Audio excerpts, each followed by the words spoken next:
तुमच्यासाठी काय special tips आहेत ते बघूया.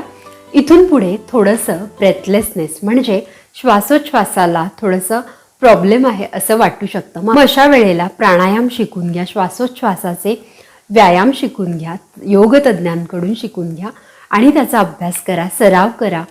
म्हणजे तुम्हाला ब्रेथलेसनेसचा जो इश्यू आहे तो होणार नाही. तसंच छान झोप घ्या, शक्यतो डाव्या कुशीवर झोपा आणि ज्या प्रेग्नन्सी पिलो किंवा आपल्या साध्या उशा असतात त्या व्यवस्थित पोझिशन करून मग त्याप्रमाणे तुम्ही कम्फर्टेबली झोपू शकता. पाण्याचं व्यवस्थित प्रमाण ठेवा आणि योग्य वेळी योग्य प्रमाणात पाणी प्या.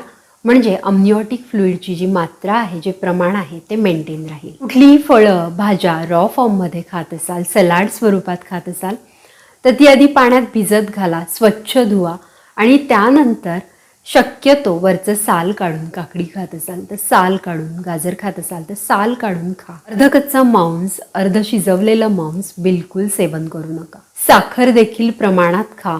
अगदी खूपदा काही गोष्टी खाणं, साखरेच्या गोष्टी खाणं, मिठाया खाणं हे जरा कमी करा.